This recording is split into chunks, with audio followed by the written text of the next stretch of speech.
So if you remember, or if you are new to the channel, week 2, welcome. Last week I did a cold prediction of Illinois' schedule for 2025. Overall, I hate to say easy, especially when you're in a conference like the Big Ten. But I mean, compared to with Illinois' skill set and the opponents they have coming up in 2025, it's a pretty easy schedule overall in terms of win percentage, things like that. It doesn't look too bad. There are a couple of key games that, especially in a schedule like this, are really going to define them. So, if you remember, I had them going 10-2. That was my prediction. That is a game better than last year. Their only losses I had was at Ohio State. That one I'll go in depth on a little bit. I don't think I have to too much though. That's a national champion, guys. Come on.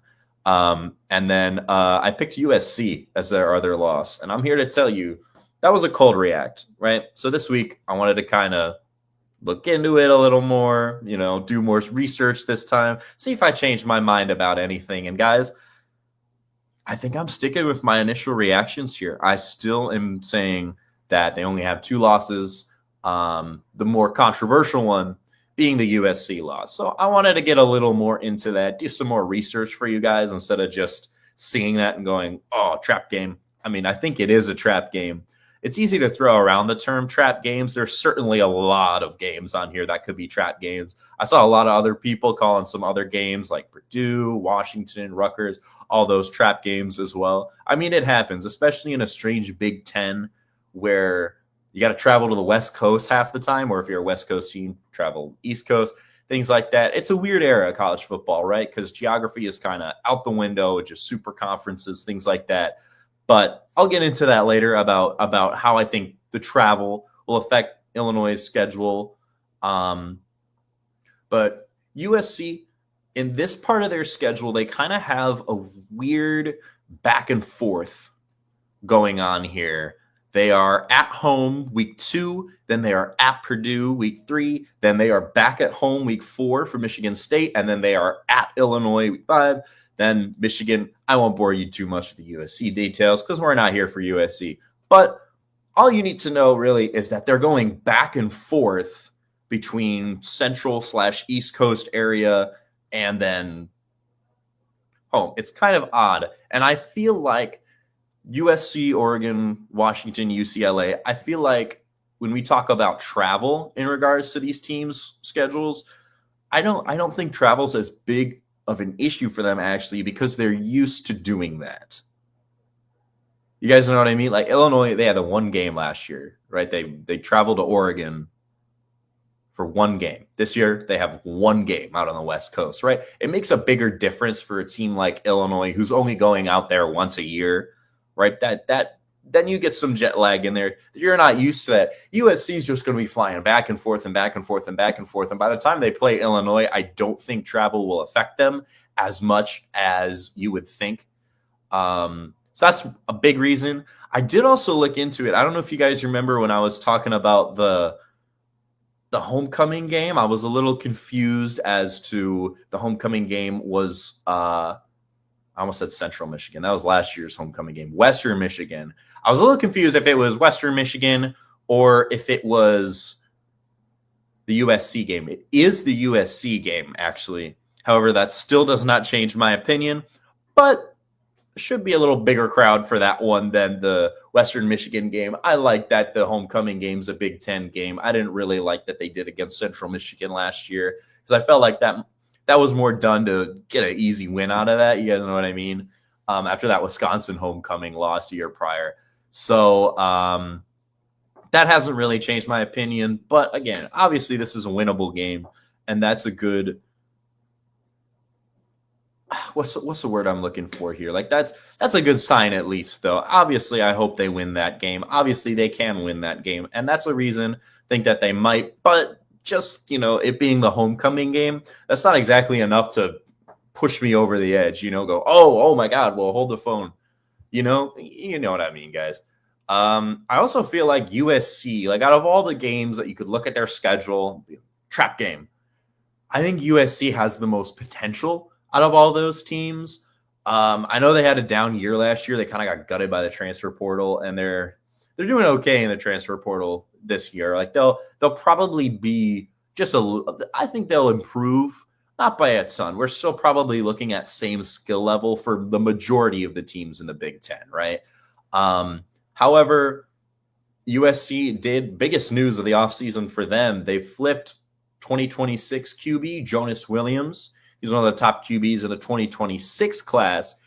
He was going to go to Oregon, and they flipped him. That's really tough to do in the conference, especially a team who went undefeated in the conference last year. Obviously, Lincoln Riley, USC, had some great pitch to him. Obviously, him and a lot of other recruits, because they have the number one recruiting class right now for the class of 2026, think that USC has got something going on. I think they have some momentum, right? So does the 2026 recruiting class affect the 2025 season, however? I would argue yes. I would argue that even though those players aren't going to be there, those players are going to be on the sidelines for some games. Jonas Williams will be on the sidelines for some games. That's exciting. When you have the number one recruiting class in 2026 coming in, we'll see if that stays there, of course. But that adds some momentum to your program, whether those players are playing or not. You know what I'm saying? I think it can be a very good debate if that actually has any value for the team playing before that recruiting class comes in. But USC has got some momentum right now. And I think knowing that recruiting class will come in, that affects the coaching staff. That affects how USC is viewed as well by their opponents and how they view themselves. USC also played some tough games last year against some good teams. They lost to Penn State by 3. Well, I think I mentioned that last week, but they lost to Penn State by 3. They dropped 35 on Notre Dame. This team absolutely has upset potential, right? And if we're looking at, I predicted they'd beat Indiana. So if we're looking at the 4-0 Illinois team that just beat Indiana at that point in the season, Illinois is going to have a bigger target on their backs than we're used to having. You know what I mean? So USC definitely has some upset potential. They didn't quite happen this year, but they're definitely contenders. They got a lot of momentum going on. The biggest reason why I think this is the biggest trap game, though, out of all their games coming up this season is because of the Indiana game the week before. I know they play Ohio State, but I think the Indiana game is that's key, just because you feel like you're closer to Indiana's level. You know, the reason I don't think Illinois is going to win at Ohio State is that I think this Illinois team is great. This might be the best Illinois team we've seen since the 2008 Rose Bowl. However, I'm just not convinced that they're quite at national championship caliber yet, you know? I think they need some more like offensive superstars. Like they need another Pat Bryant, someone to come in, but they need some superstars at many different positions. I think they can certainly compete with Ohio State. I do not think that game will be a blowout. However, I'm just not quite sure that this team is on that championship level yet. I think they're playoff level. I think they can beat Indiana. I just don't see it yet. Obviously, I'm rooting for it, and I would love for them to prove me wrong, right? I would love to give me some early warning signs that, hey, this team is on a whole different level. I already think they are, but championship level, national championship level, that's just something I think I need a little more convincing to see. But no one would be happier than me to see that, other than probably the team, you know. But that's why I think the OSU game's a loss. So that leads me into looking at Indiana as the big game, not only because Indiana and Illinois are more at that same level, which is a really, really good level of football, right? There's a lot of attention on that game, but also the Illinois-Indiana rivalry is just a little bigger, you know, because Illinois has not had the tools to compete with Ohio State for a while, right? This might be the first time that I feel like they can go into Ohio State and keep it within a score the whole time, you know? That confidence is not really normal for Illinois fans. And we love to have it. But I just think Indiana's more on like that next tier, like just right below national championship level. And then just the Illinois-Indiana rivalry. It mainly goes through basketball. These teams haven't had the greatest football history overall, especially in the past 25 plus years, right, since the turn of millennia. But so that's mainly a rivalry rooted in basketball, but that carries over. And I think the Illinois-Indiana rivalry is just hitting at the right time for both these teams. Both these teams had their best year in a long time, especially Indiana. And with all the pressure on that game, I just think that Indiana game will overshadow any other game more than the Ohio State game will be. I feel like if Illinois goes into Ohio State, they lose to Ohio State. I don't think anyone is shocked, right? If they get blown out, I might be a little upset about that. You guys are going to hear about that. But there's certain expectations attached to the Indiana game that don't really exist in the Ohio State game. You know what I mean?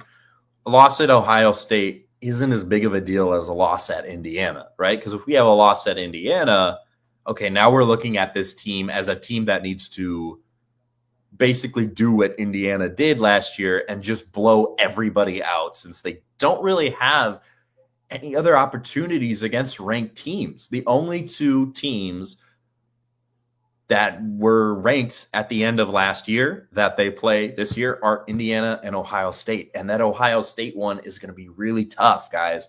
So that's my opinion on it. That's why I think the USC game is a trap game. USC's got a lot of momentum. The Indiana game's the biggest game of the year. It's going to be overshadowed by that. So I hope I've gone in depth enough about that. I think that deserves a proper explanation, because I'm sure a lot of you guys were like, USC, after I just predicted them to beat Indiana. But beating Indiana and then losing to USC next week is just the most Illinois football thing like I can think of, right? Like if you guys have been fans of the team for a long time, you know what I'm talking about. But again, that's changing. That really is changing. But yeah, other than that, just vibes about USC. You know, like I just got a bad feeling in my gut about that one. I think if they beat Indiana, their chances to beat USC are significantly lowered. I think if they lose to Indiana, then I think they'll win that USC game. But as me predicting that they'll win at Indiana, that's the biggest trap game I see. There are some other possible trap games, right? We got at Washington, and we have home against Rutgers the very next week. This at Washington game, by the way, comes after OSU. So it's OSU week 7, and then at Washington week 8. Home against Rutgers is week 9.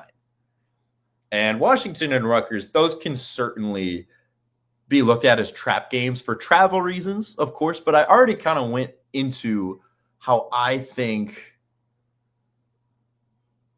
like, the only reason I am worried about Washington is for travel, right? And is that a fair reason to think a team is going to lose a game?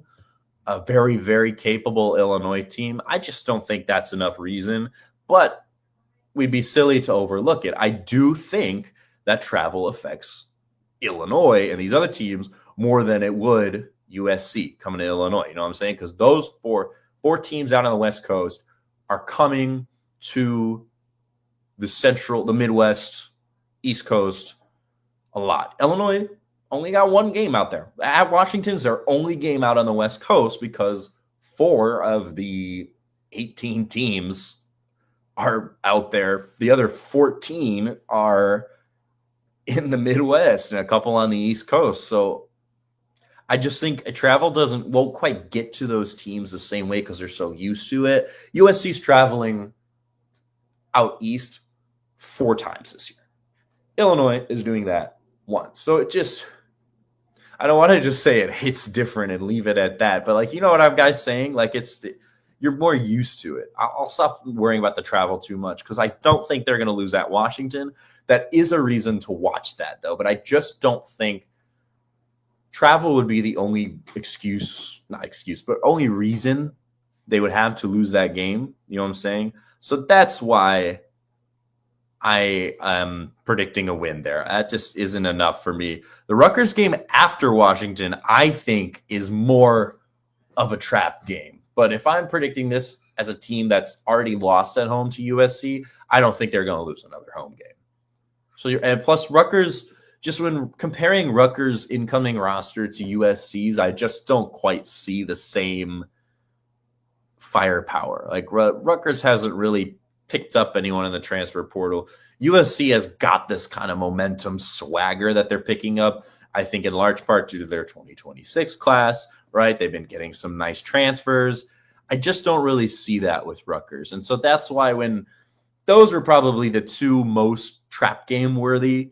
And I think coming off playing that big game at Indiana is going to trump any effects from coming back from Washington. You guys know what I mean? The Purdue game, I think it was Jackson Johnson who mentioned in the comments last year that the Purdue game could be a possible trap. And you're right, it's at Purdue. I think that is, let me just double check when that game is. That's after the USC game. So that's kind of in between their homecoming at USC and Ohio State. Just a random road game in there.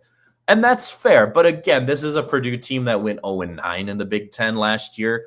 And this is a Purdue team that took Illinois to the wire at Illinois last year, right? You guys remember that 50-49 wild overtime game? I could not believe that game. I couldn't watch that game. I was getting updates about it. I didn't think I'd have to watch that game. I didn't think that would be a problem. I'm just constantly getting these updates. I'm like, oh my God, how is Purdue keep scoring? How do they blow this lead? I think with all the drama of this year's Purdue game, I think this year at Purdue is going to be okay, especially if they do lose that USC game the week before. They are going to be standing on business. You know what I'm saying? So I think just because I think memory will be a huge motivation there, honestly. Motivated by memory is what I wrote in my notes. And I think that's absolutely accurate. I think this Illinois team, I just think they can crush Purdue because of what happened last year. You know, if they didn't have a recent scare, I absolutely would highlight that as a trap game. And we also don't know a lot about Purdue's incoming team. They went 0-9 in the Big Ten last year. They got a new incoming coach. So I just don't see it because of their game last year. Overall, I think this team has a lot of high playoff potential. I've been basically saying that for almost 40 minutes now, if you take last episode too, looking at their schedule. But this really high playoff potential, right, to be this year's Indiana, a team that doesn't have that tough of a schedule, but you're still in the Big Ten, right? They got to take care of business because Indiana didn't just squeak by some of these lower in the standings Big Ten teams. You know, they crushed some of these teams, right? And I think Illinois needs to do that, especially with all these home games towards the end of the year. And then some of these road games like at Purdue, at Wisconsin, just crush them. Give the committee no choice but to put you into the college football playoff. I think they have to beat Indiana and they have to beat Duke. That's the week 2 game. That's their biggest of their 3 non-conference games. They have to win at Duke and at Indiana and just crush all the other teams where even if you do lose that USC game 10-2, I think this team very much can get into the playoffs with that record if those are the wins they have, right? I think a loss at Indiana and then a win home against USC the following week, I think that arguably looks worse for your playoff case. And that's probably going to be a little controversial. You guys can certainly debate me on that. But I think the Indiana game's a bigger win, and that's a ranked win. You know, their only other opportunity, unless something drastic changes in the preseason rankings with Duke or something, or maybe some other Big Ten team catches fire. But teams that were ranked at the end of last season, it is only Indiana and Ohio State. And at Ohio State, it's going to be really tough to win. So I think they need to grab that Indiana game, and they need to get that Duke win on the road because that's really their only test outside of the conference. I'm not worried about Western Illinois, right? Western Michigan is not bad, but I'm not super worried about them because they blew out Illinois a few years ago as well. And I think kind of same motivated by memory deal that I predicted with the Purdue game. So that's what I'm thinking about the schedule, guys. I've gone a lot more in depth, but we'll leave the schedule be for now, right? Until we get some updates, maybe until we get some game times. I would love to see some game times. That Indiana game better be a night game, I swear.